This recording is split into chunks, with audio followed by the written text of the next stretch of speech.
about Chanakya's Rajaniti and Kootaniti. Chanakya is a very fascinating subject for Indians specifically. He was the first diplomat, statesman, thinker, as well as one of the greatest authors of the text on leadership called Arthashastra. And he was one of the primary reason who in 2000 years was if India is anywhere where it is today, geographically, we owe a great deal of debt to him. And today we are going to learn about the very little known aspects of his work, that is Rajaniti and Kootaniti. Those who know Hindi or any Indian languages, they will have definitely heard about this word, Rajaniti. It is often interconnected with politics. Kootaniti, on the contrary, very few people know about it. What exactly is this Kootaniti? How does it work with Rajaniti? What can the modern civilization achieve from this? That is the objective of today's webinar. And I hope I'll do justice to this grand work. Do note that although a great many aspects what I'm going to present you might be fascinating, they are not in full. I can, with the limited time that I have here, I can only give you a brief gist of it. And I hope it does enlighten you to benefit from it in your day-to-day life. So let's begin. What is politics? 90% of the people on earth, if you're going to tell them about this word, they're going to say, that's not my cup of tea. I've got nothing to do with politics. The politics has a diverse implication. There's a politics that is played on a national level. There's a politics which is played on state level. There's a politics which goes on in the workplace, the place where you go for earning your bread and butter. There's also a politics that goes on in families. No matter where you are, no matter who you are bound to have an implication of this politics in your life. If you understand it, you will be able to handle it better. You will benefit from it. If you do not understand it, then be advised, ignorance is not bliss. Now, in the general context, the politics is defined as a set of activities that are associated with making decisions in groups or other forms of power relations between individuals, such as the distribution of resources. The academic study of politics is often referred to as political science. Now, this is how the modern education system understands politics. Believe it or not, politics is the second oldest profession on earth. And the first profession is prostitution. And I need to tell you something interesting out here. I once met a great statesman, and he was giving a good lecture. And after his lecture, someone stood and asked him a question. Why do you think that politics has no structured manual or a textbook or a course or anything as such? So he said, probably because it's as old as prostitution, maybe people thought that you don't need to study it at all. Now, here's the interesting fact for you all. The modern education system has no textbook or courses to teach politics at all. They either teach history of politics or economics. True understanding of politics is very little known to modern thinkers. And that is the reason why we see in the modern world why people are so much divided in their political opinions. And when they feel so strongly Their emotions are so catastrophic. It's hate, you know, at the end of the day, and it's very, very devastating. In Vedic literature, the politics is known as Rajniti, and this word has two other Vedic Sanskrit words. One is Rajo or Raja. The Rajo is actually a name of a guna or quality of an, which of an individual.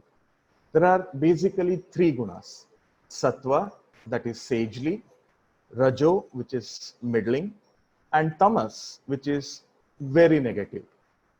Now, the Rajoguna is in the middle, and because to manage the things in administration, in leadership, you need to take the good as well as bad people. Okay, the people who are very balanced as well as those who are absolutely without a balance, and you have to take them together, and you need to work forward to achieve something concrete in politics. So that is why the politics is considered as better achieved through the process of Rajoguna.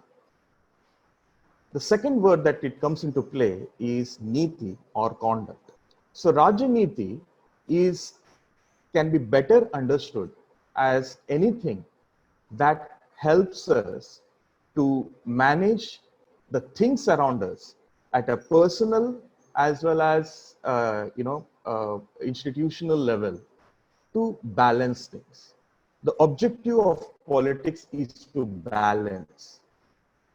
It is not to dominate, it is not to conquer, it is to make sure that everybody has been given a balanced approach, an equal opportunity to achieve whatever they desire in sync with Dharma. We'll come to Dharma in the coming slides.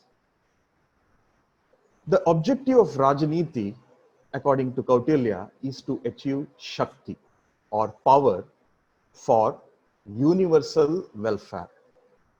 Now, to achieve Shakti, one must be Shakta. So if you want power, you must be deserving of power.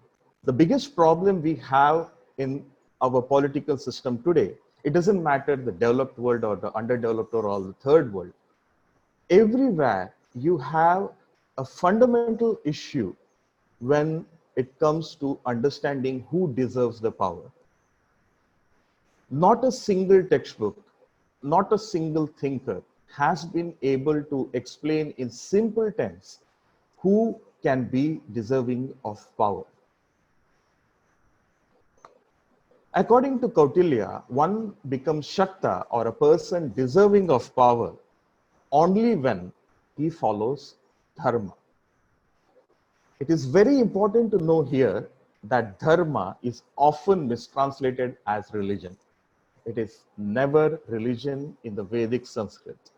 So no matter what, every time I use the word Dharma until expressed otherwise, consider it as essentially a moral conduct, which is good for all.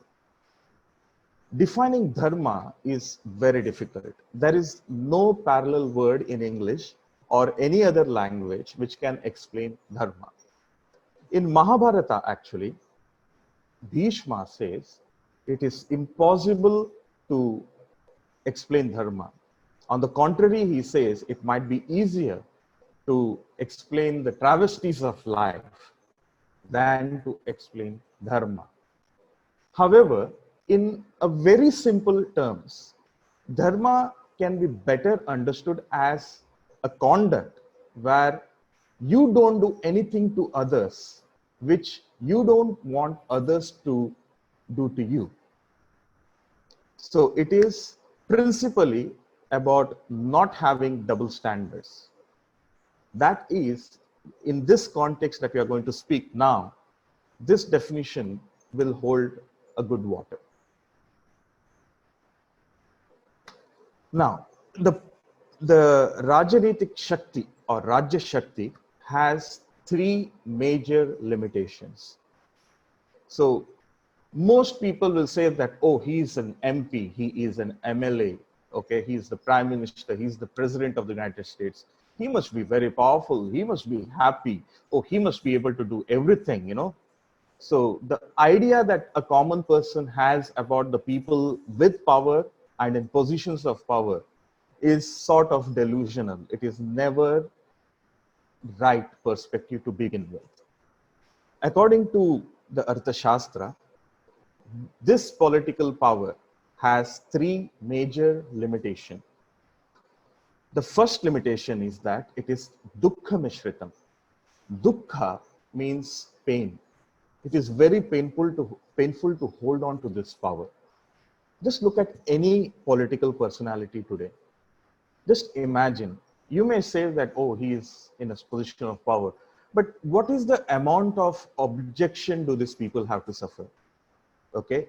They may have a personal problem, but if they are going to say that, oh, I'm not able to work because I have a personal problem, they are going to say, get lost. You know, who asked you to be in positions of power in the first place? So no matter what you do in politics, you are always going to suffer criticism as well as, you know, uh, a, a kind of a devious way to dethrone you. You'll have very tough opponents in politics. The second limitation of Rajya Shakti is that it is atriptikatvam. No matter how long you are in power, no, we have never had a politician anywhere in history who said, okay, now I've been in power for, you know, for decade or 2 decades, so let me retire. Nobody has thought that. If you look at, you know, if you look at Middle East, you have had dictators like Muammar, Gaddafi, you know, Assad, or, even the Egyptian president, Hosni Mubarak. They ruled their lands for almost 3 decades. And not even once did they think that, oh, I'm getting old, or may I have had enough. That is the greatest limitation of power. You cannot hold on to it, but still you cannot have enough of it. The third thing is that it is bandhakatvam. It will hold you hostage. The biggest problem any politician faces is that, what if I lose? What would happen to me if I lose my power? Will they create troubles for me? So let me not leave power. Let me be, you know, hold on to it. So he thinks that it is in his interest or her interest to hold on to that power. But it is actually the power that makes them deluded to hold on to it, even when it is not necessary. So these three are the major reason also why a great many people, very many politicians do a lot of outrageous things, including corruption, but not limited to corruption. The oldest book that seamlessly connects, explains leadership, management, politics, and diplomacy was written at least 5,000 years ago by a Vedic rishi or a sage named Bharadwaja, and it was called Arthashastra. Now you might say that, oh, no. Arthashastra was written by Chanakya or Kautilya. Well, you are very much wrong. We know this to be true because if you read Arthashastra in its original Sanskrit, he clearly states that, who started writing it. And he clearly mentions Bharadwaja as the person who wrote the Arthashastra for the first time. The other sages who find mention in Arthashastra of Kautilya is Parashara, Pishuna, Shukracharya, also known as Acharya Shukra, Manu, and then finally Kautilya. The last edition of Arthashastra, the only available version of the text, is the one edited by Chanakya, also known as Kautilya, also known as Vishnu Sharma, or even sometimes referred to as Vishnu Gupta. So that is the reason why it is often called as Kautilya's Arthashastra. It is the only Arthashastra, the only version of Arthashastra that is available to us today. All the previous Arthashastras have lost to time. So we have nothing significant about it. It's just a mention that we find in Kautilya's Arthashastra about them. There is one more book which often people refer to. It's called Chanakya Niti. Be advised, Chanakya Niti was never written by Chanakya or Kautilya. Now, that is one of the best-selling books in the country. Everyone would say that, do you know Kautilya? Oh, yes, yes, yes. I read his Chanakya Niti. You know, it's so fantastic, so brilliant. Those who criticize Chanakya or Kautilya also cite that book because there are a lot of misogynistic, anti-feminist statements in Chanakya's Niti. One of the greatest critic of Arthashastra and so-called critic of Arthashastra and Chanakya told me that, do you know how much he dreaded women? You know, so he said that, you know, the women are hated by Chanakya. And I couldn't resist but tell him that, do you know that the first army anywhere in the world led by a woman was in the Mauryan Empire, and at a time when the Kautilya was advising all the, you know, the king and the ministers at the time. Forget that. Even the king, Chandragupta Maurya, was guarded by women, and they were known as Vishkanyas. So now tell me something. If he had any demeaning idea about women, or if he thought that women are the lesser beings, would he have appointed these women to protect the king at a time when, you know, it was a patriarchal society? And we know this to be a fact because this finds mention not just in Kautilya's Arthashastra, but in various other texts which actually tend to criticize him, basically the Buddhist text. So please do not for any instance, for a second, consider this Chanakya Niti as works of Kautilya. They are not just misplaced, but often mistranslated. Now, what is this Chanakya Niti, you may ask? So basically, these are collection of verses from a portion of Mahabharata called, which is often called as Vidura Niti. So the story goes that just before the war, the blind king Dhritarashtra was unable to sleep. So when you are not able to sleep, it was a time when you didn't have televisions, internet, to just distract your mind. So what the kings would do during such times is that they would, ask or have a discussion with people who had wisdom, who were wise. And Dhritarashtra considered Vidura to be a very wise person. So to entertain the blind king and also to try to instill in him some sense of justice, he started explaining him the conduct of Niti. And a significant portion of Chanakya Niti, which is very, very significantly, what can I say, important, is actually the works of Vidura and not Chanakya. So always bear this in mind. I can see a hand going up here. So please hold on to your questions. So once I'm done, I will take all the questions today. So there is one book which is definitely the work of Panchatantra, and it is written, written by Chanakya or Kautilya, and that book is Panchatantra of Vishnu Sharma. Now, Vishnu Sharma is none other than Chanakya or Kautilya. Now, this is my own personal finding. So many other scholars may as well find objection to it. I have explained this in a significant depth in my book, Essential Timeless Tales of a Wise Sage, Vishnu Sharma's Panchatantra Retold. It is available everywhere. And if you have a Kindle Unlimited version, you can even read it for free.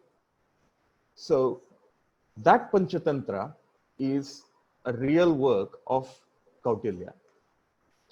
Now, why is Panchatantra written is another interesting story. Or why Kautilya never gave his name to Panchatantra. Here is an important thing. All these greatest authors, like for example, the name that comes in Arthashastra, that is Pishuna, was not actually his real name. That is, and Kautilya himself says there is no idea who he was. Anonymity was considered as paramount by all these sages. They didn't want any recognition. They didn't want, like today, okay, like I'm an author. If I write a book, I will be very happy if I get I sell 1 million copies, or probably I get some literary awards or some coverage in the media. But these sages, they considered all this to be futile. So and because of their anonymity, and because they didn't have any expectation from the world, they were very close to the king, as we will see in the coming slides. The story goes that there was a king named Amarashakti. He had 3 dead sons, good for nothing. Amarashakti, the king, was growing old, and he was concerned as to what will happen to his kingdom without, this no competent successor in place. So he was very worried. Now, what happened is that, he asked all his counselors that what can be done about them. So everyone said that, listen, they are already 25, 26 years old. Nothing much could be done to them, because if you have to teach them, it has to start with the grammar, then literature, then politics. It's going to take another 15 years. So it's going to, it's a done deal. There's no way you can teach them. However, one of his counselor named Sumanta suggests that he knows a Brahman, a non-Agarian Brahman, he's around 90 years old. And he has some interesting techniques to impart the political wisdom and knowledge in people. And probably he could help. So Amarashakti goes all the way to, to meet this non-Agarian Brahman along with his 3 sons. And the king declares, "Oh Brahman," okay? Brahman is essentially an intellectual. "If you can educate my sons in the ways of the world, in politics and diplomacy and leadership, I will give you 100 villages as a gift." So this Brahman laughs. He says, "King, I'm 90 years old, okay? I have neither the taste buds in my tongue, neither the energy to enjoy anything. What am I going to do with this 100 villages? I am having troubles walking from here to, a couple of paces. However, if I am unable to educate your sons on the path of knowledge and wisdom in 6 months' time, you can change my name to whatever you want." So Amarashakti was really fascinated. Okay. However, he was also a skeptic, so he doubted it. But then he said, "Fine, as you say," and he went. And the legend has it that in 6 months' time, all these 3 princes became sort of great statesmen in their own right. And Panchatantra is one of the oldest translated text from Vedic Sanskrit to even Farsi, the old Iranian language. And no matter in which part of the world you are, what language you speak, you most certainly will find a translation of Panchatantra in your language. And this Panchatantra was eventually the first book any person trying to understand the politics or trying to be an advisor to the king or anything, or even a military general, was taught in Vedic Indian, in ancient India, at least until 1001 Anno Domini. Panchatantra is made of 2 words. Pancha meaning 5, and Tantra means strategy. A lot of Vedic words are often misused and abused. Tantra is often suggested as something like, occult science or things like that. But in Vedic Sanskrit, Tantra are strategies. You need strategies in life to achieve something important. If you don't have the strategy or the right approach, you will most often lose.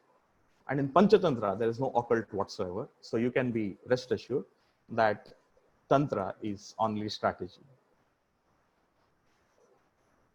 Kautilya's Arthashastra is the most misunderstood, mistranslated, misused, and abused word.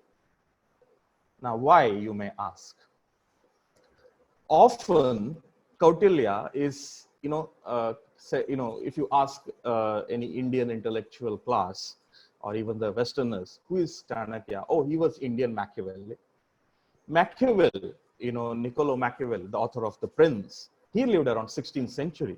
Okay, Sun Tzu lived, 300 years after, Kautilya. So, how sensible is this translation? The Sun Tzu's Art of War is all about war. Okay, there's no peace.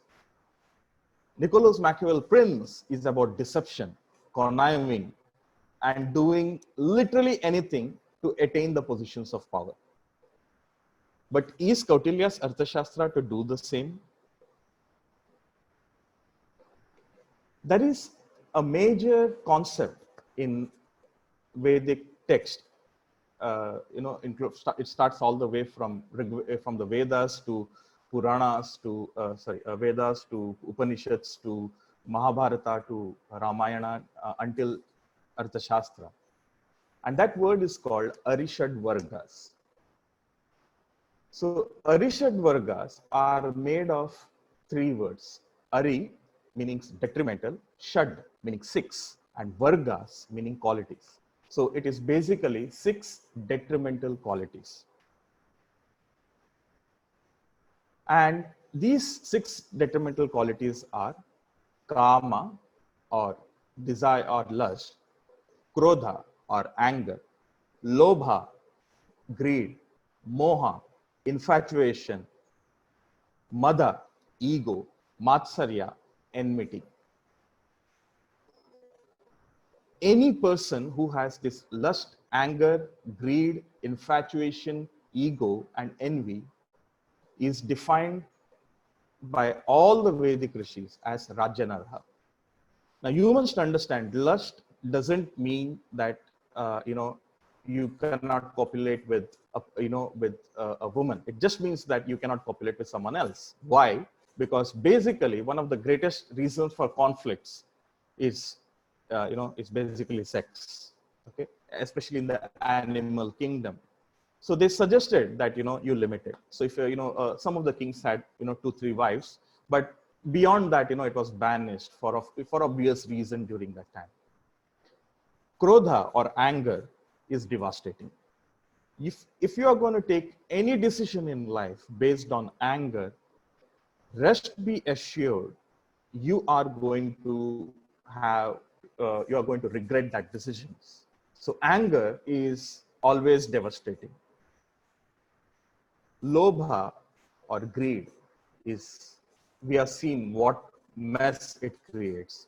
You just need to go to every third world country and their rulers and see how their greed kills, the basic, it destroys the fabric of the society. It devastates civilizations. Kama, Krodha, Lobha, Moha. Moha is, extreme connection to a particular individual. We have seen nepotism, how people promote their own kith and kin to the positions of power just because they are related to them by blood. Okay. Mada, ego. Oh, I am great. I am the powerful. Nobody is better than me. That is ego. And literally every leader today, has some sort of an ego. And even the ego, which you try to show as not an ego, is considered as, Mada or ego. Matsarya, envy. If you are going to be successful in life, and most people want to be successful because they want to be accepted by others. Or probably if I make a lot of money, or if I get into the position of power, my people will start liking me. My people will start loving me. So, however, when you become successful, there's something called Matsarya, envy. So if you attract that envy, you are going to create for yourself too many troubles in your life. and those troubles are going to be so insurmountable that you will lose the focus on the things that you've got to do. And if you have the envy while in positions of power, you will misuse, most of obviously will misuse your position to do things that are diametrically opposite to your objectives. And if you look at Sun Tzu's Art of War, or Niccolo Machiavelli's Prince, they herald these qualities. They say that, oh, you need to be, you need to have, a sense of anger. You need to have vengeance. So all the qualities that are, that are almost explained as virtues in this text is considered as detrimental in the Vedic text, including Arthashastra. There is also, you will know why Chanakya, Kautilya, or his preceding rishis were better than these people, because in Prince, there is only one thing, or even in Art of War. It's directly to create conflicts. You just go on confrontations. You create confrontations. However, there is something called Dandaniti. How do you react, or how do you retaliate? You must understand, no matter who you are going to have some set of enemies. Kautilya's, there is a great sage called Bhartrahari. He says that deer, fish, and sages, they don't bother anyone. The deer just eats grass and survives. The fish lives in the water by itself. The sages, they don't bother anyone, they live in the forest. And yet, the deer is viciously pursued by the hunter. The fish is, wantonly, fished by the fishermen, and the evil people pursue the sages. So when you are in a position of threat, you need to retaliate. There is no doubts about that. Another abused concept is ahimsa. People say that, okay, if he's doing something to me, I shouldn't do something. If he slaps my right cheek, I need to give him a left cheek. That's not a Vedic concept in the first place. That is precisely adharma. Self-preservation is a fundamental right according to the Dharma Shastras, or the various books on the conduct. So when someone does something wrong to you, they say you need to follow the Dandaniti at a personal level as well as an organizational level. The Dandaniti has 4 options for you. The first one is Sam, or patience. So first, when somebody is doing something nasty, you try to be patient, understand what he's doing, and see if there is a way you can convince him out of it. You got to do that in the first place. The second option is gift. See if you can give him something and ask him to be gone. Okay. The third one is danda, or punishment. Okay. You can just retaliate and you can see, if that shuts him up. But even if that doesn't happen, then comes the bheda, or, death or war. You can either kill that person, or either you can, wage a war on that person. And it was always the last, approach. Now, the Art of War and the Prince always speak about the death and war. Okay, it's always about the confrontations. It's always about killing. It's about scheming and things like that. Whereas in the Rajaniti of the Vedic text, including Kautilya, you had 3 major options: Sam, Dam, Dand. And if they don't work, then you went for Bhet. It is impossible to understand Kautilya's Arthashastra without understanding the Vedic philosophy and wisdom. One of the reasons, there have been a lot of authors over the years who have tried to make a mountain out of the molehill out of Kautilya. Some people say that, oh, he is the greatest person who changed the world. Okay, he dethroned the Nanda Empire, and he brought up his own empire. That he is one of the greatest avenger of all times. Okay, the first thing what you need to know is that Kautilya, he didn't avenge the king of Magadha for his own vicious end. Okay, So when you take a vengeance, you try to see your personal profit. Kautilya never held, there is no record whatsoever to prove that he was the prime minister in the in the cabinet of Chandragupta Maurya, the first Mauryan emperor.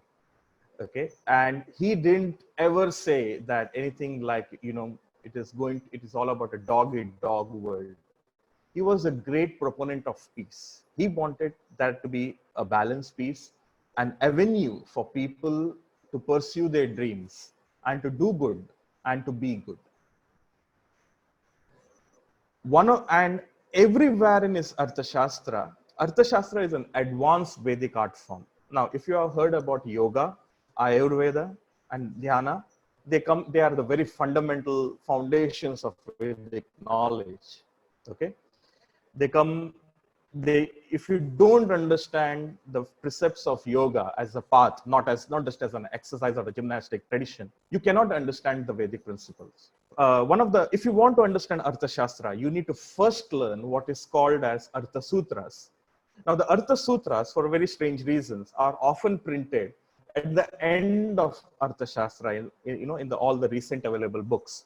And these Artha Sutras, they are over 540 Artha Sutras. They are basically the axioms. And they are something like this. Sukhasya moolam dharmaha, dharmasya moolam arthaha, arthasya moolam rajyam, rajyasya moolam indriyopanigraha. Now, they are one-liners, and there is a series of one-liners. Now, he talks about sukha, dharma, artha, kama, and everything, but he never explains it. Now, why doesn't he explain? Simply because he expected everyone to know the preceding knowledge, the preceding basic knowledge that was taught in the Vedic era, in the Vedic text, before they come to Arthashastra. For example, if you are going to be studying a master's degree or something, okay, they are not going to teach you the basic formulas. There's a given assumption that you have already studied it. So if you have not understood the Vedic knowledge and wisdom in the right perspective, believe me, there is no way you can understand the Kautilya's Arthashastra. I'll give you one great thing. Everyone says that, oh, he's a good person or he's a bad person. Okay. In the modern context, we often hear this say that one man's hero is another man's terrorist. Okay, one man's terrorist is another's freedom fighter. So basically, a person is good to one person is not good to another. What is a definition of a good or a bad person? Okay. For this, I need to tell you a story from the Panchatantra, which is not really available everywhere. Interestingly, some of the people have manipulated the story a little bit, and without any credits to Panchatantra. The story is about two sons of a drunkard and a fiend. A long time ago, there was a man. He was a drunk person. He was always drunk, and he was a fiend. Absolutely good for nothing. Every day, he would beat his wife, beat his children, never give them what they require, and they make their life a hell. One day, one of his relatives came. He saw what was happening, and he felt very bad. Okay, so he just left. 20 years passed. The drunkard died. One day, this same person who had visited them 20 years ago, he went to one of the first, the same place, and he realized that these children have parted ways and they're living separately and had their own family. So first, he went to the eldest son's house, and he used to drink like his father, beat like his father, and he was literally a carbon copy of his father. And he asked him, why are you like this? So he said, my father was a drunkard and a fiend. What else do you expect me to be? I'm his son after all, right? So he says, okay. And then he went to the house of the second son. And he saw that the second son was absolutely fabulous with his, kids. His wife loved him. The children adored him. He did everything he could do to make sure that they had a decent life. Now this person asked him, why are you like this? So the second son replied, my father always beat me up. Okay. He never gave me anything decent. Okay. And I suffered. Now, the way I suffered, do I want someone else to suffer? I don't want to do that. And he felt good. At the end of the story, Vishnu Sharma says, good or bad is not by suffering. Just because somebody is suffering in the world doesn't make him good. It is his action. If a person says that, okay, I have suffered enough, let others don't suffer. Let me do everything in my capacity to make sure that I create a better life for them. Okay, and they not be there his own relatives, but for the for the good of the world. That person is a good person. And any person who says that, oh, I have suffered, so let them also suffer, that person is a bad person. This beautiful definition of a good and bad is found nowhere else but in Vedic text. And he doesn't say that you are a good person just because if you follow my religion, or if you are of my caste or my community or of my geography or my nation or anything. That it is a goodness is just the ability of a person to suffer the worst and yet try to do everything to make sure that others don't suffer. Kautilya's Arthashastra, this is a very out of the world thing, and I'll prove it that it is true. Kautilya's Arthashastra presents the truest democratic, secular form of political administration. Now, the most of the people consider that, okay, because he was a Vedic guy, okay, and he was a Brahmin, okay, so he must have promoted his own religion. First of all, there's no mention of the word Hindu in any of the Vedic text. No Vedic sage ever said that a word called Hindu. They might have not even heard of that word. Maybe Kautilya's time he might have heard of from the advancing the Greek army of the Alexander, but there's no other mention of that. There's no mention of the word Hindu at all. And here's a funny thing for you. The king he established on throne, Chandragupta Maurya, was a Jain. And the Jains have principal disagreements with the Vedic, knowledge. There are various precepts of the Vedic knowledge which are not agreeable to the Jain people. The Jain rishis, they're also called rishis or munis, okay? They do not agree with the Vedic precepts. And yet, this Kautilya, using the Vedic knowledge, installed a Jain king on the throne. Isn't that in a truest way, a secular form? Except for Bindusara, there were three notable kings in the Mauryan Empire. First was Chandragupta Maurya, second was Bindusara, and third was Ashoka. Now Bindusara was also a Buddhist, and Ashoka was born a Buddhist. There is a myth that, Ashoka fought the Kalinga war and then suddenly saw the bloodshed and then he became Buddhist. That is downright false. Okay, so Ashoka was always a Buddhist. Not even one of the kings in the Mauryan Empire, even if you please verify these facts for yourself, were actually the Vedantins or the Sanatanis or so-called Hindus. And it was democratic. Now, today the democracy is possible because of advancement of technology. You can print ballot papers and you can put it in a box, you can count them, so it was easier. There were identity documents which you could print. You can identify a specific individual, and that is the reason why the democracy was possible. The advancement of technology was not really advanced during the time of Kautilya. You didn't have proper papers. Okay, you had the papyrus leaves which hardly lived for more than 10 or 15 years during that time. That too if they were well preserved, and it was impossible to preserve them. This, what you're seeing right now on the screen, please take a very close look at this. This was the system of administration during the time of Kautilya or Chanakya. First, there is Rajyam, the government.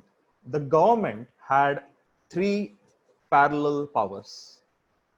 The first one was Rajan, or the ruler. The second one was Mahamatya, or Mahamantri, or prime minister. The third one was Mantri Parishad, or council of ministers. Unlike in the Western societies where you have the king and minister serving him, here the king was accountable to the minister as well as prime minister, and they were all accountable to each other. The generals were well below it, and the army was always divided into 5 categories. Okay, even though they were of the, there was not many, there was no air force, and naval was limited during that time. The armies were divided into 5 categories to ensure that there was no revolt in the army. And if there was any problem with, with these troops, it was, they had to work it out with discussions. And if they couldn't have discussions, then there was a fourth factor, and he was Rajaguru. So Rajaguru is a very funny thing. It's a very interesting concept. A king, being a king is a profession. Being a prime minister is a profession. Serving as a council of a minister is also a profession. But Rajaguru is no profession. The Rajaguru had no salary. He never lived in the kingdom. He always lived outside. Okay? And he was the person who was called in if all these three major foundations of the empire, that is Rajan, Maha-Amatya, Mantri Parishad, or the ruler, prime minister, or the council of ministers, had some issues.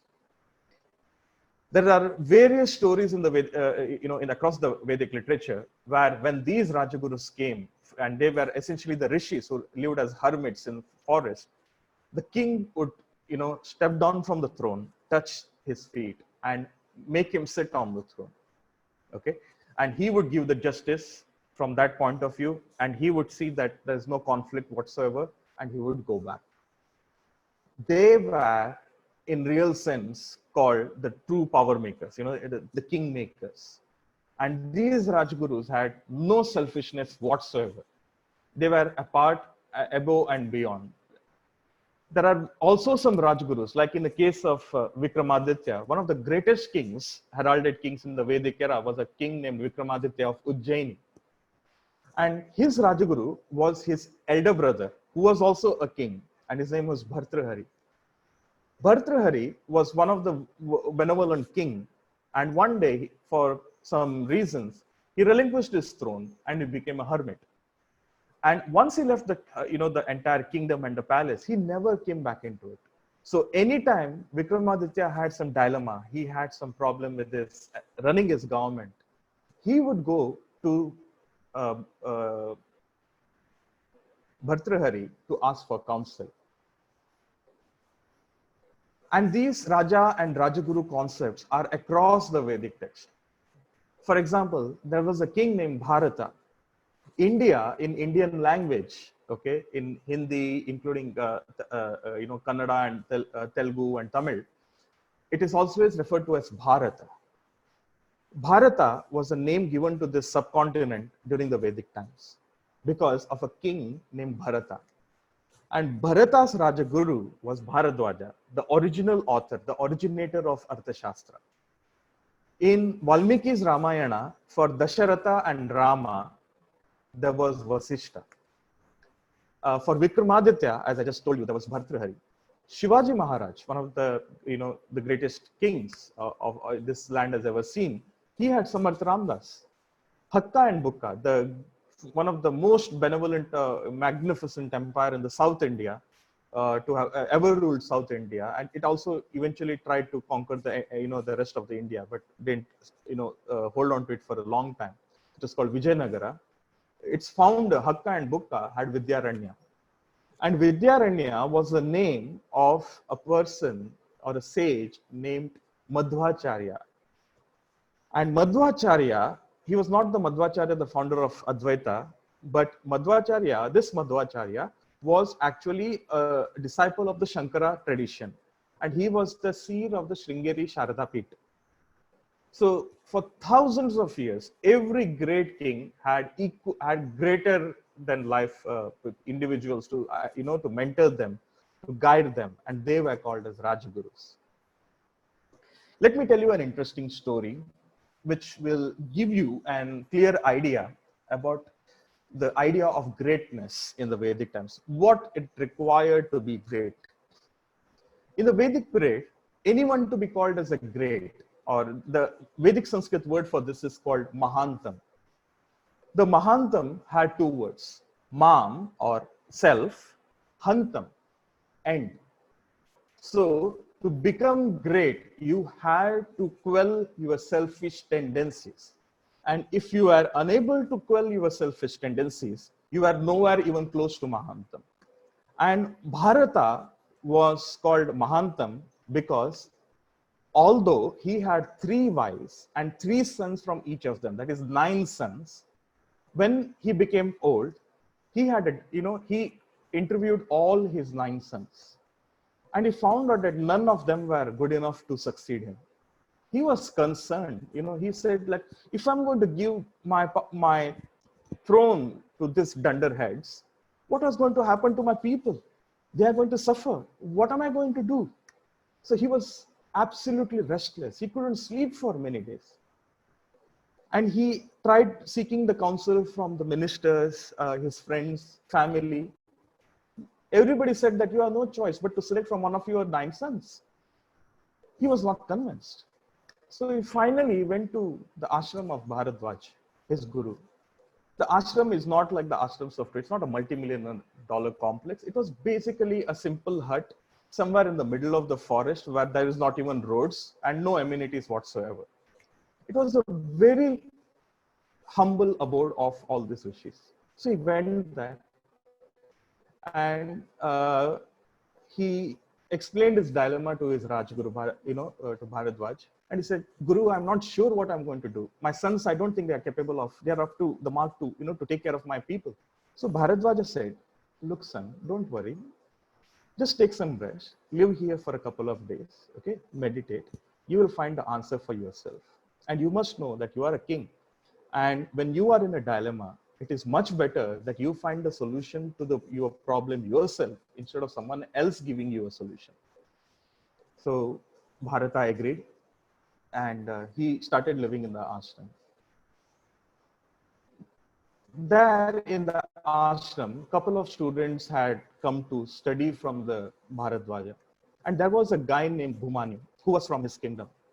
And he took a liking for this guy because he was very intelligent. And when he asked him the same question he had asked for all the 9 sons, he answered them all very well. And then finally, he consulted with Bharadwaj, his Rajguru. And Bharadwaj said, that is your decision, and only you can take it. And whatever decisions you take, I'm pretty sure you will do it right. So he took Bhumanyu along with him, and he declared to in the entire court, in front of all the ministers, relatives, friends, everyone, that Bhumanyu will be his successor. Everybody was shocked. Are you gone nuts, O king? They said. And he said, why? You have 9 sons. Okay. So why are you not, and why are you getting this some person you don't know who he is, where he's come from? Okay. How can you give him the position of power? So he said that I have found out everything I needed to know about this young chap whom I'm going to name my successor. I've even, tested his ability on the various dynamics of the politics. And I think he is very competent. And as far as your idea of my 9 children, let me tell you this. This is the beautiful quote that I want to, you must, I hope if you can remember this. He says, Janita chopaneta cha yastu vidyam prayashtati, annadata bhayatrata cha panchayate pitarasmata. Janita, one who gives you birth. Chopaneta, one who gives you the yajnopavit. There's a thread ceremony, which is like a coming of age, a ceremony which was held for boys as well as girls in the Vedic time before they were sent to education. Annadata, one who gives you food, one feeds you. Bhayatrata, one who protects you, a king. Panchayate Pritarasvata. So given that I am not his father by the biological means, I am father by all 4 ways because he's a subject. And for a king, all his subjects are his children. The fact that a king as powerful as Bharata refused his throne to his own sons because they were incompetent, and he gave it to a person just because he was confirmed that he was competent, made him Mahan, or great. So every time we talk about the dynastic legacies everywhere in the world and saying that, and that it's a great dynasty and everything.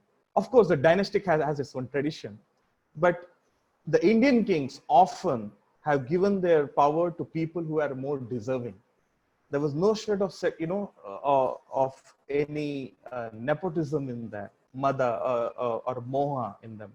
These were the standards by which the Vedic kings were judged. There is one beautiful quote in Arthashastra. They say that it was written by Bharadwaja. He says, Tadaham sampravakshami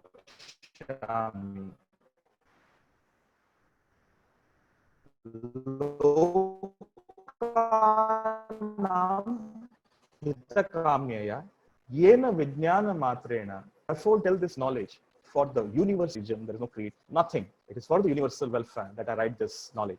Yena vijnana matrena. Upon realizing which wisdom sarva jnatam pradiyate, you will have no hurdles in your life. Although there is a other naive interpretation of this verse, this is by far the very concrete definition and translation of it. And the most important objective of this Arthashastra is Raja dharmini dharmishtaha papaha papo same sama rajana manuvartante yatha raja tatha praja. If the ruler, the Raja or the ruler is dharmini, he follows dharma, he follows good conduct. Dharmishtaha means his people too will be like that. Papaha papo, if he does sin, the other people will also sin. The sin is also a different definition here. Same sama. Rajana manuvartante, just like the king will be his subjects. Yatha raja tatha praja. And why he tells this is to tell the rulers that behave. If you don't behave, everyone, you are going to break the standards of conduct, and there will be a chaos in the world. The accountability was one of the most important aspects of Vedic knowledge, especially to the rulers. So as some people think that, okay, if you are a king, you can do anything. Of course, the monarchs have limited power in most part of the world, but there are other politicians who have limited accountability. In Vedic text, the accountability was supreme. And you can know this beautifully from this story I'm going to tell you about, Bhumanyu, the person who succeeded Bharata, and his Rajguru, Bharadwaja. So one day, before he became the king, the Bhumanyu had to travel the entire world, not just his kingdom, but every kingdom. That was one of the basic precepts of the Vedic knowledge, that before you take a position of power, you need to observe the world firsthand. So there's no first class air travel. Of course, there was no travel at all. You have to travel on foot across all the plains. So there is a beautiful saying, okay, which is very apt in this regard. And that saying goes that Vidvatvancha nripatvancha naiva tulya kadachana swadeshe pujyate raja vidvan sarvatra pujyate. Vidvatvancha nripatvancha. Vidvatvam is the intellect, the knowledge and the wisdom. Nripatvam, basically the power, the king, the kingdom, the rule, the position and everything. There is no comparison between the two, he says. Naiva tulya kadachana. Swadeshe pujyate raja. A king is respected, but only in his fiefdom. Vidvan sarvatra pujyate. But an intellect or a knowledgeable or a wise person is respected everywhere. Therefore, it was sought from all this Yuvaraj or the princes that before you take the position of power, you go across the world, observe life, see things, try to share your wisdom, learn from people, educate them if you can, and then you come and see, so that you have the grip on reality. You know what people are facing. So Bhumanyu was on such a voyage, and he went to a place called Kandahar, or so-called Gandhar. The Gandhar is in modern-day Afghanistan, and it is called Kandahar. In Gandhar, he was sleeping outside some open place or inn. And in the middle of the night, he found that the local police officer was interrogating some individual, some local people out there. And he said, like, why did you steal this 1,000 gold coins? Where did you get it from? And a person said, sir, please forgive me. I'm not a thief. Okay, I had to do this because I had no option. And he said, what do you mean you had no option? Sir, my father was, when I was 15 years old, 5 years old, my father passed away. And it happened such that when he passed away, my mother was widow and she had nothing. Somehow she was able to give these people a small room in the house to live in, for the travelers to live there and have some food, basically a bread and breakfast.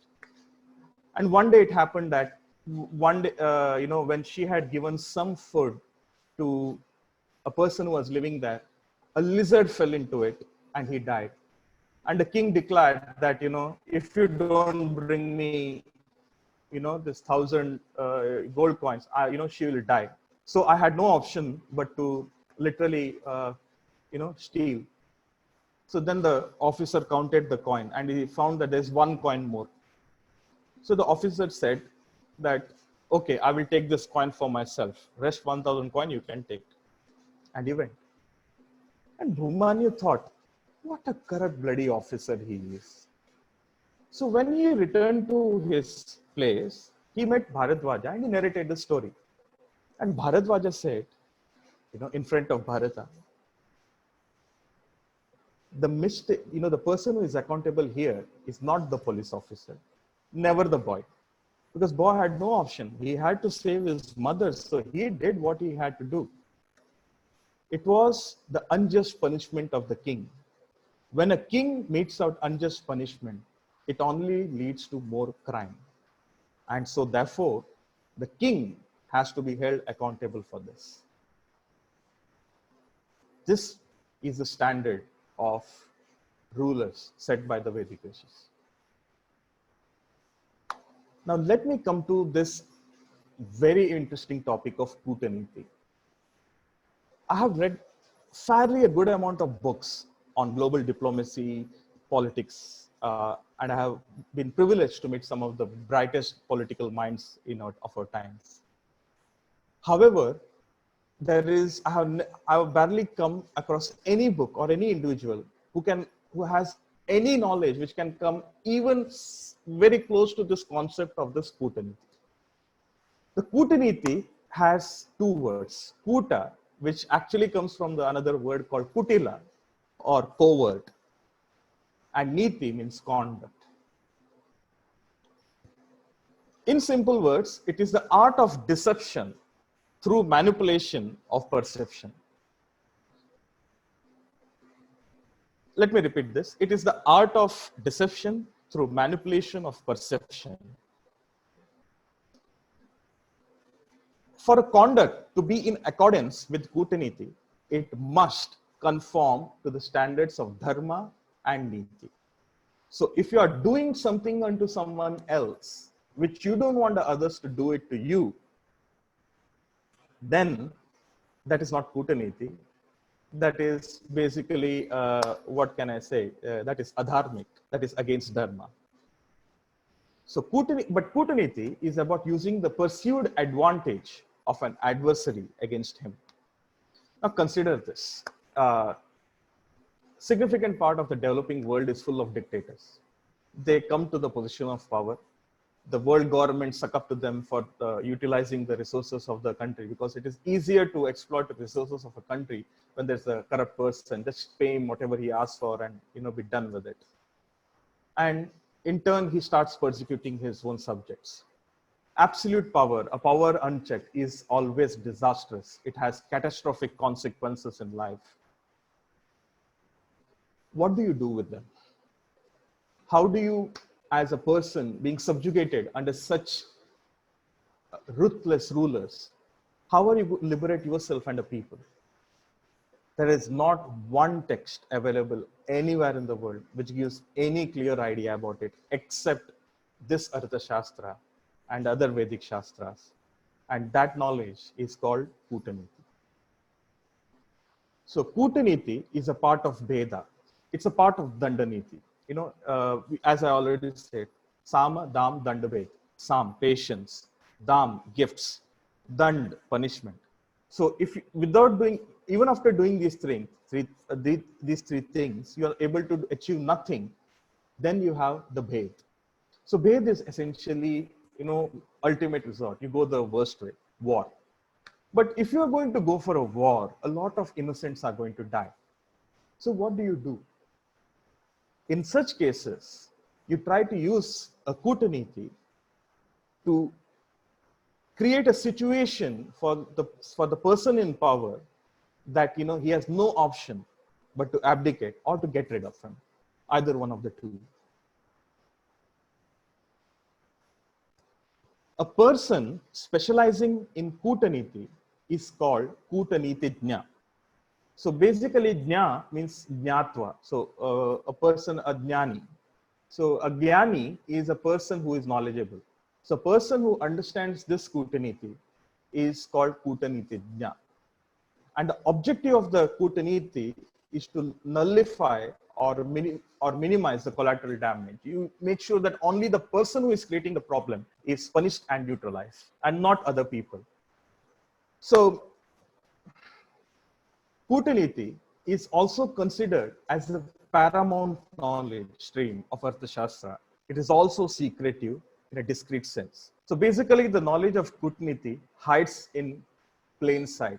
So if anyone has read Arthashastra, and if he says that he heard that word once or twice, but he found nothing about it, it's just because all this knowledge are actually, pursued better through constant contemplation, going through it, what time and again. So that is the primary reason why the ancient Vedic knowledge had three ways.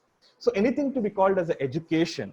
Now, in today's world, what happens is, if you go to a school, you go to a course, you read something, you memorize it, you give an exam, you get a certificate, and that certificate is equal to education. In the Vedic era, there was no certification whatsoever. There were no, to print a certificate, you needed to have something, and there were no, there were not even papers during that time. So there was 3 steps to it, and that 3 steps were Shravan, listening, Manan. Shravan also means listening, observing, understanding. Manan, or memorizing without whatever you have seen, heard, or pursued, without manipulation. And Nididhyasana, constant contemplation of what you have seen. So you may have, for example, everyone knows that in economy has an upward and downward trend.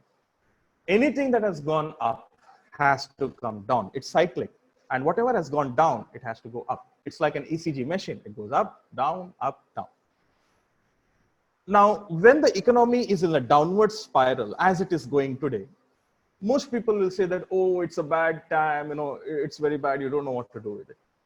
However, if you are smart enough, you can understand what is exactly going down. And also, if you have the right knowledge, you can predict when it is going to go up.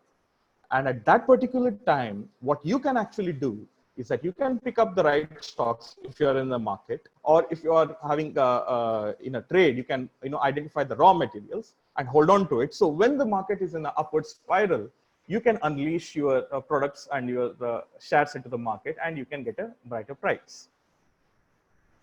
So when you have the right knowledge, you don't feel discouraged. You don't feel frustrated.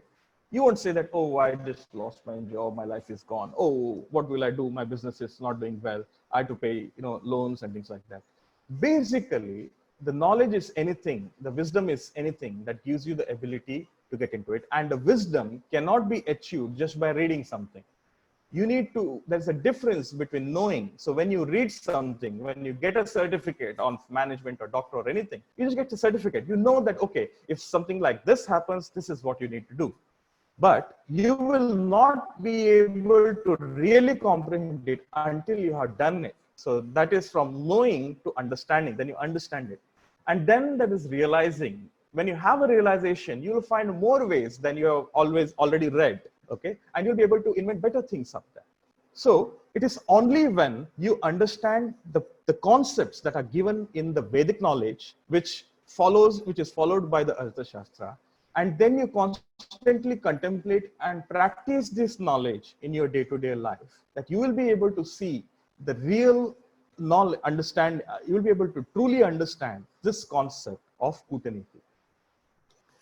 According to this Kutaniti, no individual or group are beyond the realms of dharma.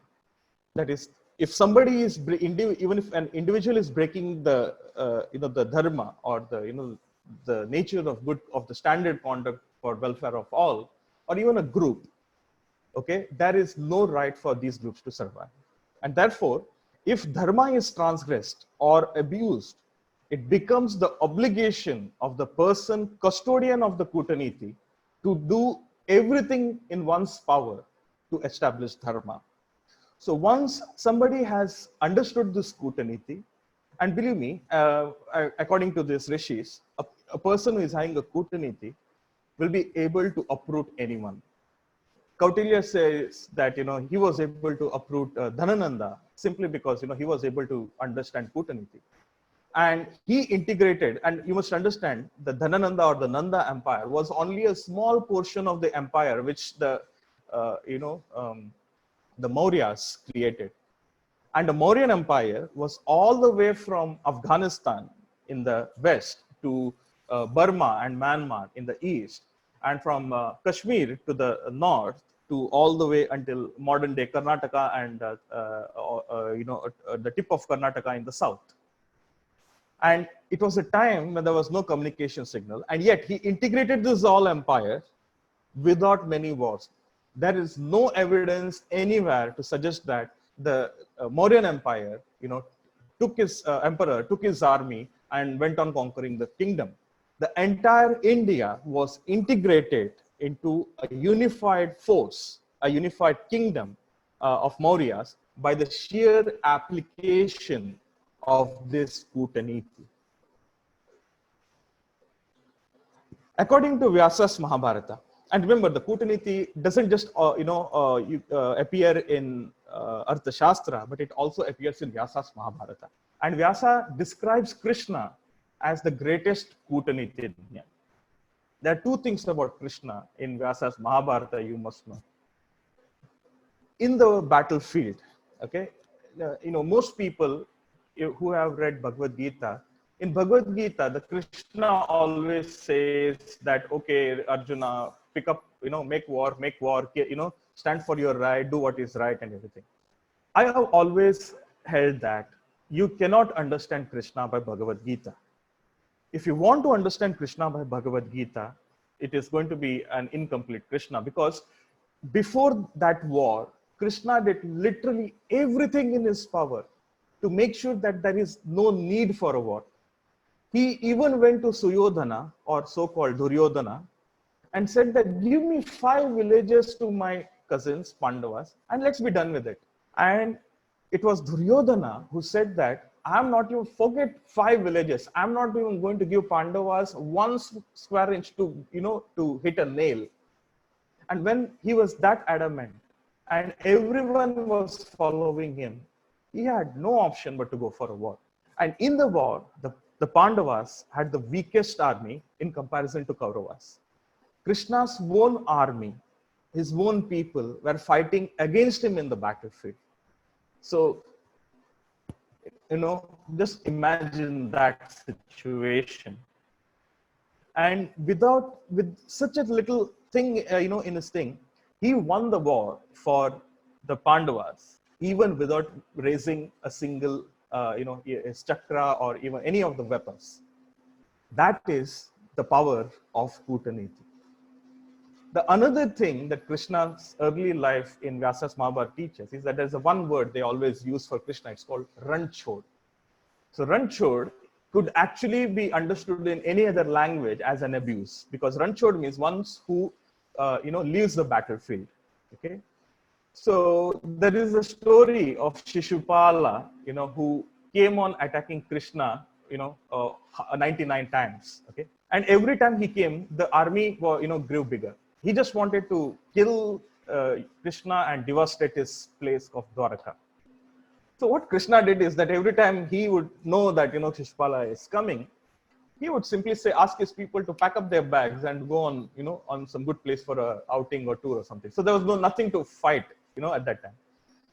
And those were not the times when you had a supply chain or anything. So the armies had to return. So when the armies were bored with it, then he would come back to his own place, and he lead a good life. He defeated Shishupala practically by exhausting him. He had the powerful army. So when he was powerful, he decided there's no point in fighting him and losing the battle. Rather, live to fight another day. Tactical withdrawal. So Krishna is considered as one of the greatest Kutanitijna by Vyasa.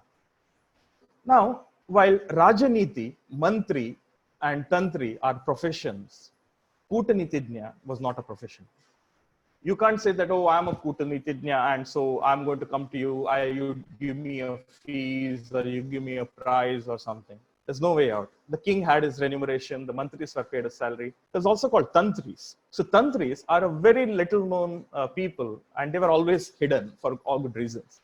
So Tantris were the people who would devise sophisticated plans for the king to ensure that there is peace in the land. So imagine there is a solid uprising, okay? If there is an uprising in any of the place, they will try to sabotage that uprising by sending in the brute force of the police. So during those Kautilya's era, they wouldn't do that. There were 1,001 methods, which some of which is enumerated in Arthashastra, which speaks about how to quell an uprising without bloodshed, how to get rid of a dangerous minister scheming, how to find out, anticipate who could scheme, and if he does scheme, how to handle him well. So there's an amazing number of knowledge about it. So Tantri were, are another good topic, to even write a book or, conduct multiple webinars. So Kutanitijna were not paid. So if they were not paid, how did they live? Sukracharya says, Yugante prachalate meruhu, kalpante saptasagara, sadava, kritadnya, kutanitijna pratipannarthana, nachalanti te kadachana. What he means is that there may be the worst of time, there may be a flood, there may be natural calamity, there may be hundreds of things that may happen around the world. But if a Kutanitijna so decides to achieve something, none of this will come to bother him. So it is a poetic language, of course, but it says that, how revered they were. Krishna in Vyasa's Mahabharata suggests, Krite pratikritam kuryat, himsena pratihimsanam, tava dosho na patati, dushte dushtam samacharet. Krite pratikritam kuryat. If somebody is nice to you, be more nice to him. If somebody is himsena pratihimsanam, if somebody is hurting you, retaliate fiercely. Tava dosho na patati. There is no wrong, in retaliation. Dushte dushtam samachare. If somebody fights you with without a specific law or moral standards, you need to let go your moral standards to fight these people. Parashara suggests, Yasya krityam na jananti, mantram va mantritam pare, kritamevasya hi jananti, sa eva kutanitijno uchyate. If there is a person whose intent or his objectives are unknown to anyone, and they are known only when he achieves something, okay, for the global welfare, universal welfare, of course, that person is Kutanitijna. What he's trying to say in simple words is that it is totally impossible to comprehend the qualities of Kutanitijna. Neither the teachings of Rajaniti nor Kutaniti can be misused or abused without severe personal consequences. There's a warning which Kautilya says that if you do anything for your selfishness, that is bad. Okay? If you do anything with a trace of Arishad Vargas, Kama, Krodha, lust, anger, greed, infatuation, ego, and envy, then you are a bad person. And if you're doing anything for yourself, a vicious interest, then anything that you do is bad. Okay? And there will be personal consequences. There is a beautiful story I would like to recollect in this aspect, and it comes from a work called Simhasana Dvatrimshika. So Simhasana Dvatrimshika literally translates to 32 tales of throne. The throne is the chair on which the king sits. And this was the throne of Vikramaditya. So Vikramaditya is considered as one of the greatest kings ever lived. And he is great not because just like Alexander, he conquered the entire world, killing people, creating sabotages or anything. But he created an avenue for people to understand, have access to knowledge, do good things, and serve and live in peace. So there's a great mythical story about his throne, and his throne had 32 steps, and in each of the steps there was an idol or a statue of a apsara or a celestial nymph. So one day after he died, his throne was not to be found at all. So one day another king from Ujjain, Bhojaraja, who was equally great, not equally great, less equally great according to the story, he found that throne. And he got that throne and he got installed it in his grand hall. And he found a nice auspicious day to ascend the throne.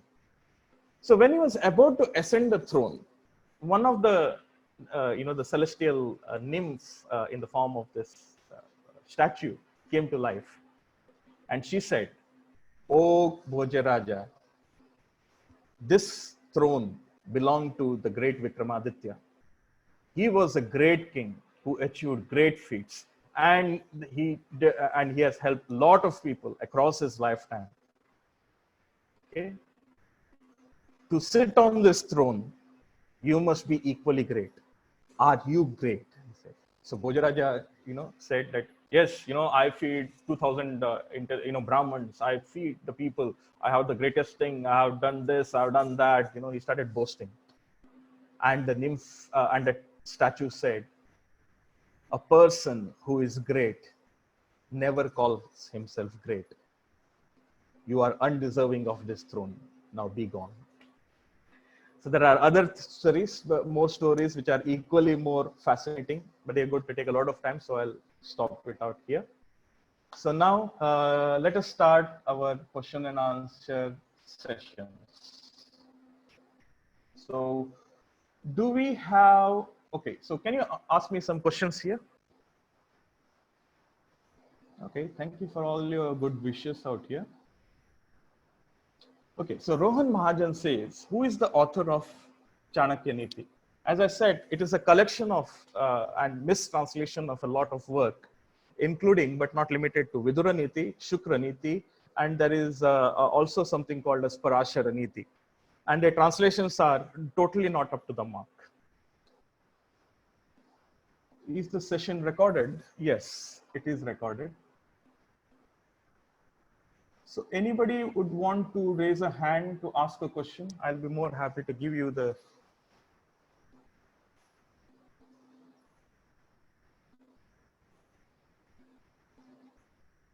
Okay, here we are. Look it up. Hello, Sandeep. Namaste. Can you hear me? One second.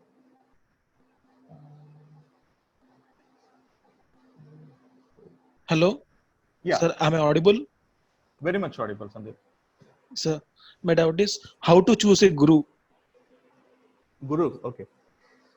So there is actually an article I have written. You can read it again if you want. It is about the guru. The word guru has two words, gu, that is ignorance, and ru, that is dispelling. So anyone who can dispel your ignorance is a guru. There is one nice story about a person called Yadu. Yadu was actually a king. And one day he got frustrated with his life. His wives were, creating him a lot of irritation and troubles. It was frustrating. So he got basically frustrated with life and he went into the forest. And in the forest, he met a person called Avaduta Dattatreya. Okay. And during the conversation, Yadu was very fascinated. Yadu said, will you be my guru? So Dattatreya literally started laughing. He said, why do you want me to be a guru? Okay. So he said, no, because to know something in life, you need a guru, right? He said, yes, but not one guru, he said. So in that story, if you read, he mentions 27 gurus or 24 gurus, I guess. And those gurus are everything, basically the earth, sun. He says that, then he says about water. He says, I'll learn from the water, to quench everyone's thirst and to live at the lowest, with having a very low key profile. So he mentions everything, including a prostitute. Okay. So if you want to have access to knowledge, if your reason for wanting a guru is to seek a sense of peace, then the best way to do that is to have an open mind, is to be open to knowledge from all. Even the Vedas says that, Ano Bhadra Kritavo Yantu Vishvata, let the knowledge come from all, from every part of the universe, they say. So just having one guru will, in today's world, you may have problem with the other gurus out there. So it is like creating a clan system. So I'm not in favor of that guru system, for that. Yeah. I hope I've answered your questions. Yeah, you have answered my question. Thank you. Sure, thank you so much. Who's the next? Okay.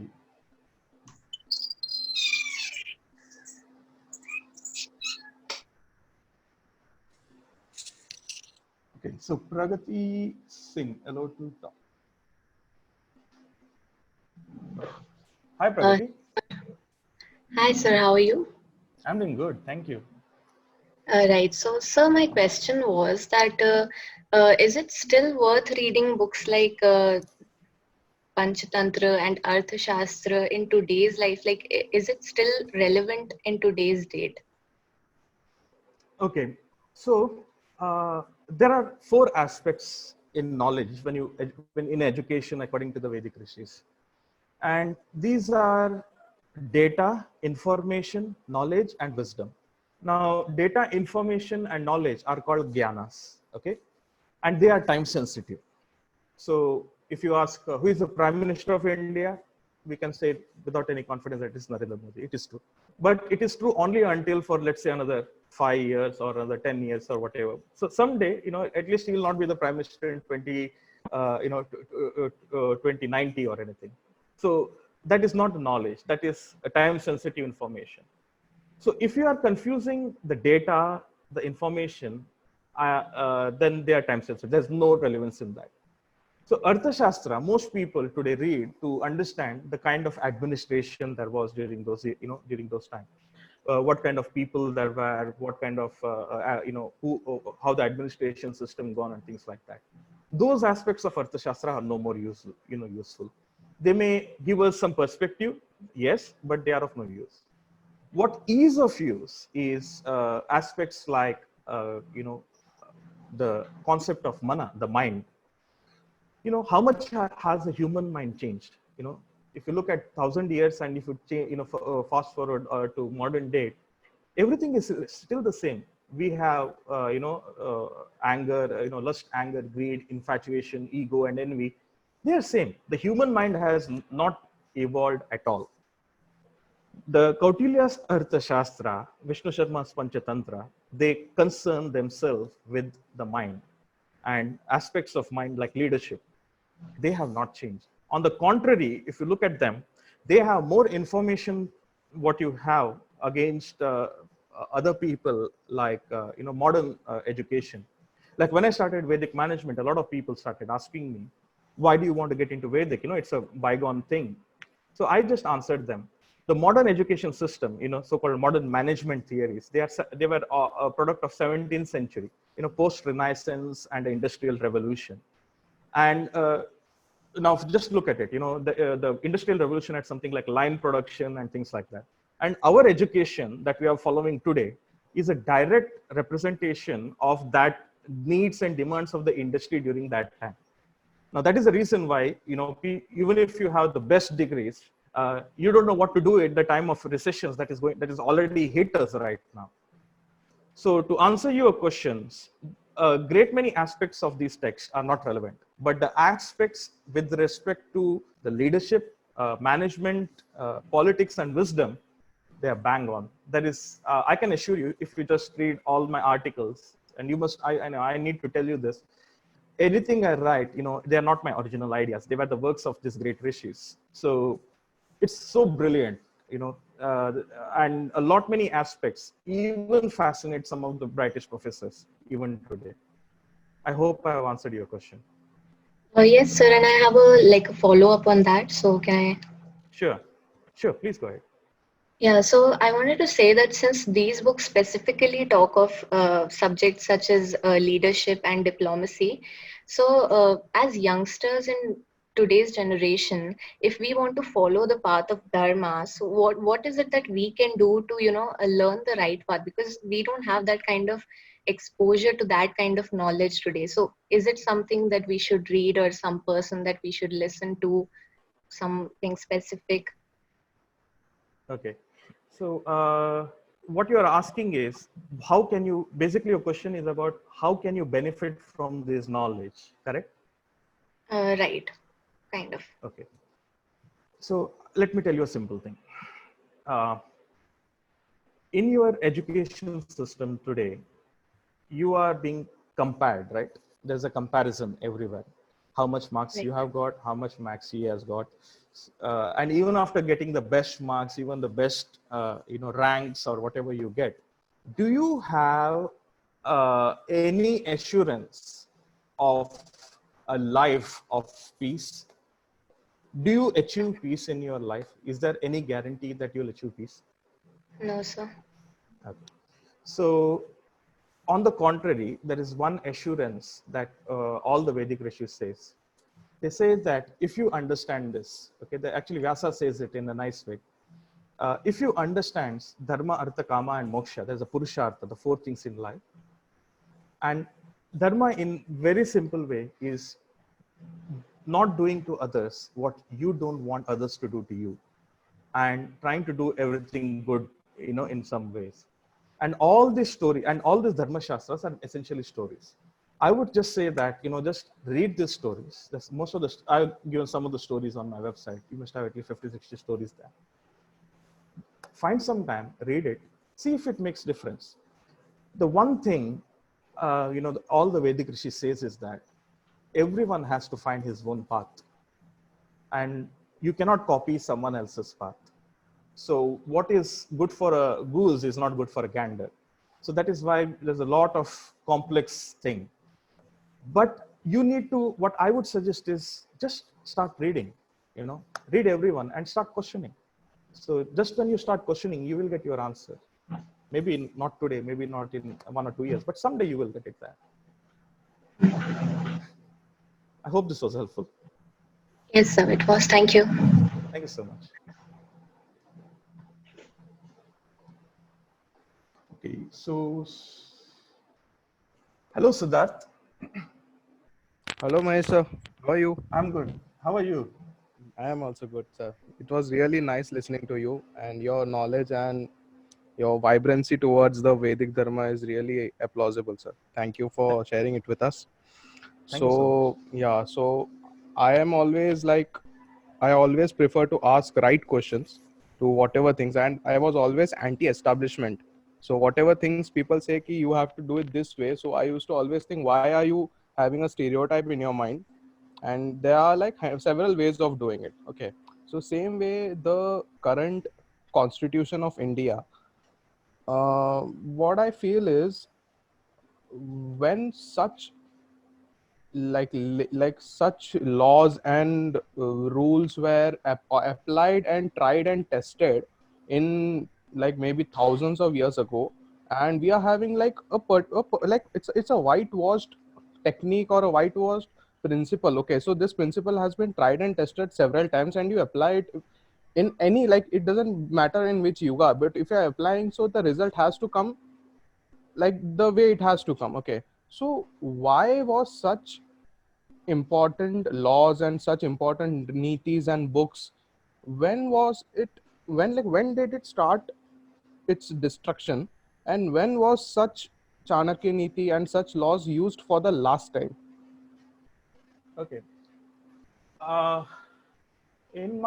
according to my observation, the Mauryan Emperor Ashoka, okay, who had very anti-Vedic views, the early form of Buddhism had a very anti-Vedic views, and he started changing the establishment, the Mantri Parishad, the powers that were enjoyed by Mahamantri and Mantri Parishad were taken out, and there was no system of Rajguru was there.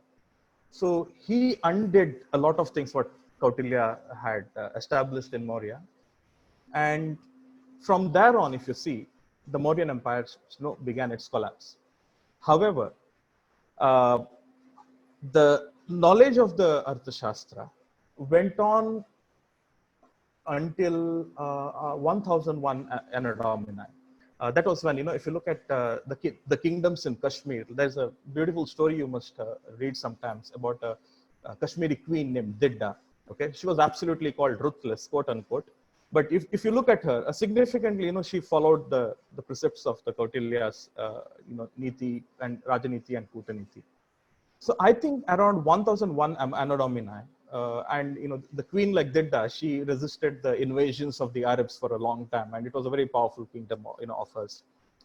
So once this kingdom collapsed, and eventually, we had this, the slave dynasty, the Lodi dynasty, and everything. That was a time from when I think, the knowledge of the Shastras, were done.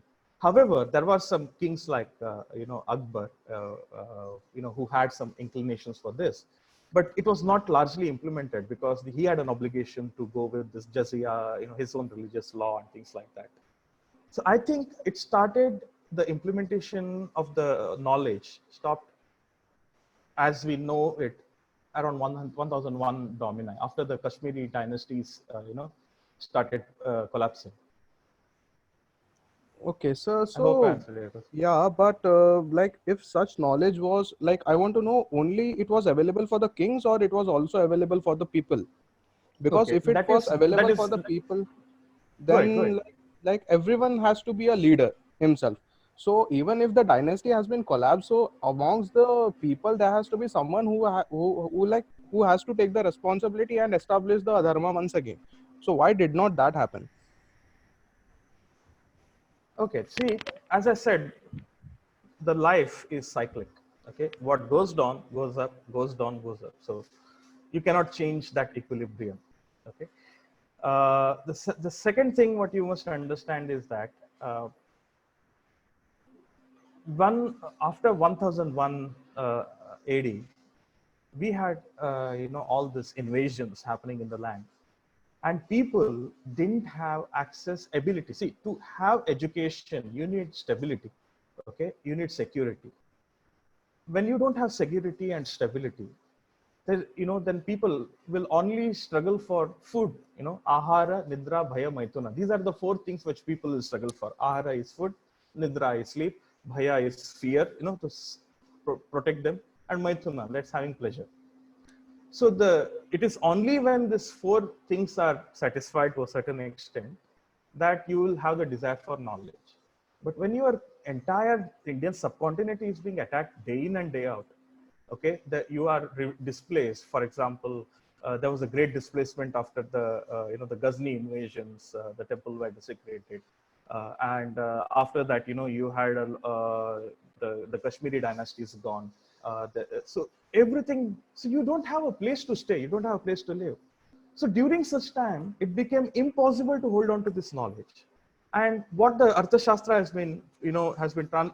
is available to us today was probably just kept as a sacred thing, just wrapping it up, and praying it for 4 times a day, because they knew that there was something important, but the ability to understand it, you need time, you need peace, you need stability. You didn't have it, so it didn't go out there. Concerning the idea, was this knowledge only available to the kings and rulers? Definitely not, because the authors of this text were the rishis, and they lived in the forest. Okay, so if you wanted to learn, you needed to go into the forest, risk yourself not eating by the animals, okay, and finally go to them. So it was a big take. The kings had a vicious intent to had a lot of they had a situational need to know this knowledge and master it. So they would go there and they would learn. But then I told you the story of Bhumanyu. Bhumanyu was not a son of any great king. He was actually an orphan. who was later on adopted by King Bharata, and he made his successor. So the idea that this knowledge was only available to the kings is not true at all. And it is all, you can also know this because the Brahmins or the intellectual class, it's not a caste, okay, it's a class. Also, just like you have the intellectual class today, like the teachers, like the authors, things like that. They were the custodians of this knowledge, and they were open to anyone. So anyone could go to them and they could learn from him. So I don't think so that at any point in time, this was the knowledge only available to king. I hope I've answered your question. Yes, sir. And one more thing, sir, on your website, I saw about a course. So I think it's on the same topic. So can you just elaborate on that a little bit? Okay. So it's called a Kautilya Leadership Program, and it is a self-paced course. So every 7 days you will have access to a course where you need to listen to the classes, and there are some activities which you need to do. And the objective of that course, it's a foundation course. See, the idea of Vedic is very different for a lot of people. For example, Srila Prabhupada, the founder of ISKCON, he called this tradition as Vedic. And if you look at Shankaracharya, they also call their tradition as Vedic. But Shankaracharya follows Advaita. Srila Prabhupada founds Advaita. So the definition of Vedic is very diverse in all this thing. So to understand the Vedic definition of the Arthashastra, you need to understand what they meant by dharma, they meant by artha, they meant by kama, purushartha and everything. So this course gives you the groundwork that is needed for the next work. So we are launching the second course shortly on the the fundamentals of Rajaniti. So it will be a phased work. So this is only a one phase work of it. Great. So I would definitely like to know more about it and maybe join it also. Sure, you can always ask me, you can always write to me. I'm open for all the emails you want. It's mahesh@vedic-management.com. Feel free Great. to So write. I will definitely contact you, sir. Sure. Thank you for Thank you answering so much, Siddharth. Have a great time. So, hello, Vibha. How are you? Hello. Hi, this is Vibha. How are you? I'm good, Vibha. How are you? I am good. I am an ardent follower of your Facebook page, if you remember my name. Of course I do. Thank you so much. It's great to finally, talk to you. Absolutely. Thank you very much. I absolutely enjoyed your lecture. I have a question about Kootaniti. How Yes, sure. do you apply this ancient wisdom in today's business world, especially in the holistic field? Okay. Well, I literally do that, give Yes. ideas like that every day to a lot of my Yes. friends and clients. So here is it. Now, the economy is in a downward trend right now, okay, Right. which means that a lot of people are losing jobs, so they'll not spend. A great many industries are going to suffer, and there's nothing more happening out there. So, some truth about life is that, and the one truth I always say is, the life is cyclic. It goes up, it goes down. The same with the economy. It goes up, it goes down. If you have an idea of Kootaniti, and if you know your profession well, and along with that, the concept of Artha, the Artha will give you a proper guideline to find out at what time this, how more downward the situation could go, and when it will recover. Okay. So when the situation is bad, now for example, we have day and we have night. Okay. So when you are in the day, you work as hard as you can, at least in the earlier days. Okay. So in the night, you would just sleep. Okay. However, when the science and technology innovation began, and then we had the light bulb by Edison, the night time changed. Okay. People who slept at 6, then they started, getting up at 6. Innovation is the absolute keyword to survive these things. And basically through Kootaniti, what you can do is you can use, for example, if you don't have access to money, okay, money is only one portion of wealth. If you have followed my, other webinar. Sure. So you cannot consider that Dhana Lakshmi or currency as a wealth during such times. What you have to constitute is your knowledge, it's Adi Lakshmi, knowledge, your connections, your things like that. You can work with them and you can create a synergy. Okay, economy is a possibility of synergy. So if you can create a synergy out of thin air, if you can tell people that, okay, you have this, I have this, so let's come together, let us do this. And when the right time comes that, okay, today we'll create something. So when the right time comes to sell it, we'll arrange it in some better way. So in recession, Artha can help you to understand the synergies that are more than currency. The Kootaniti can give you a strategy to make other people to see the synergy and to make them work for you for a mutually beneficial association. You need to convince people, right? How are you going to convince people otherwise? So you can synergize them. So the art of convincing people to, and also to present them the possible future scenarios, that is also a part of Kootaniti, and it works brilliantly in most of the times if you implement it well. Okay, thank you. Sure. Thank you so much, Vibha. You're welcome. Thank you. Okay, so